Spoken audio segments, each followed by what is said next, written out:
Hello, and thank you for joining us today in our studies of Second Kings. Today we come to Second Kings chapter 4. And here in chapter 4, we're going to have a focus on several of the different works of Elijah, several of the things that he did as a prophet. Now, we call this the Book of Kings, but there's also a sense in which you have this as being a book of the prophets that worked with the kings as well, not just a lineage of who the kings of Israel were. We see in 1 Kings a focus on Elijah's works in various times, and here we have the focus on Elisha.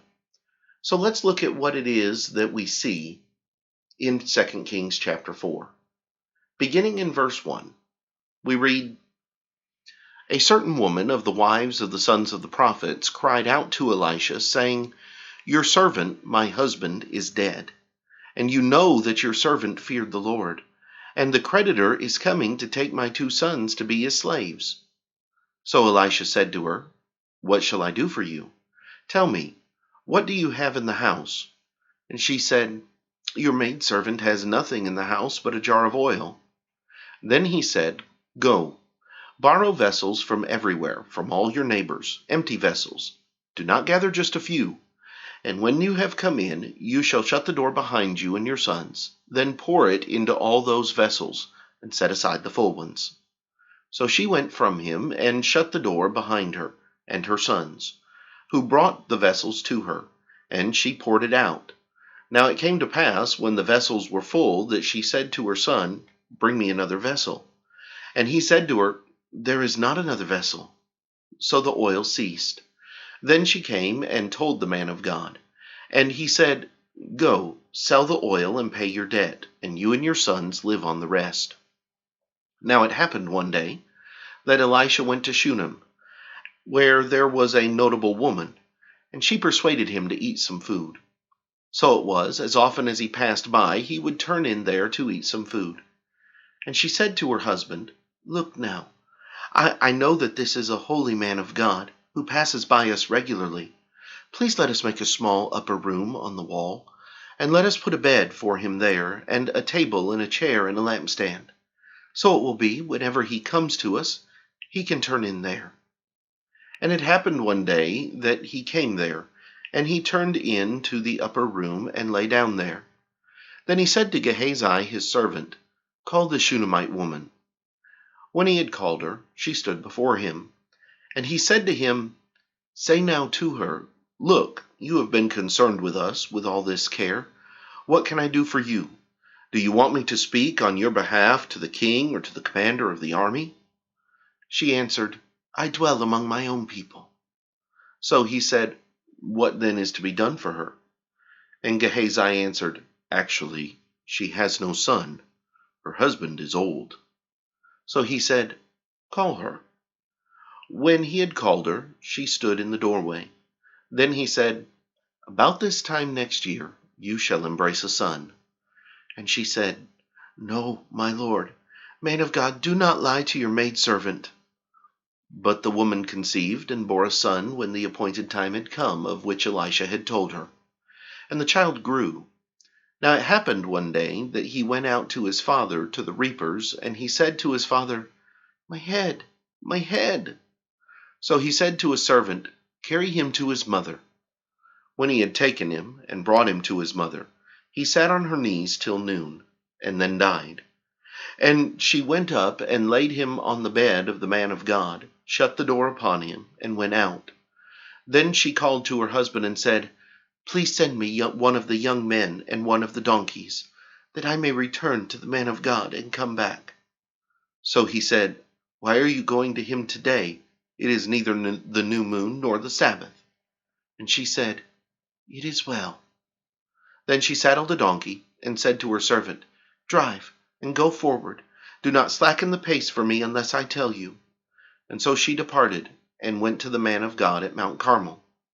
So it was, when the man of God saw her afar off, that he said to his servant Gehazi, 'Look, the Shunammite woman. Please, run now to meet her, and say to her, Is it well with you? Is it well with your husband? Is it well with the child?' And she answered, 'It is well.' Now when she came to the man of God at the hill, she caught him by the feet. But Gehazi came near to push her away. But the man of God said, Let her alone, for her soul is in deep distress, and the Lord has hidden it from me, and has not told me.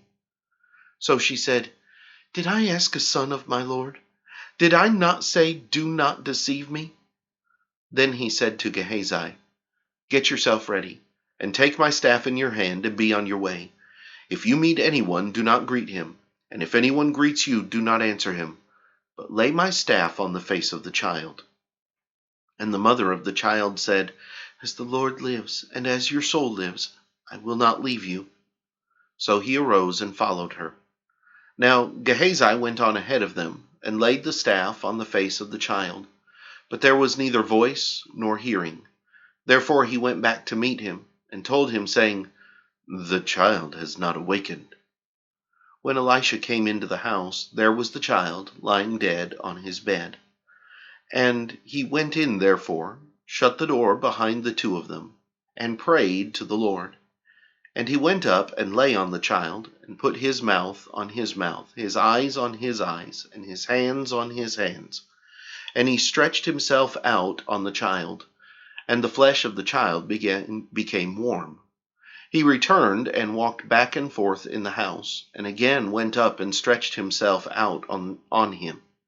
Then the child sneezed 7 times, and the child opened his eyes. And he called Gehazi and said, Call the Shunammite woman. So he called her, and when she came in to him, he said, Pick up your son. So she went in, fell at his feet, and bowed to the ground. Then she picked up her son and went out. And Elisha returned to Gilgal, and there was a famine in the land.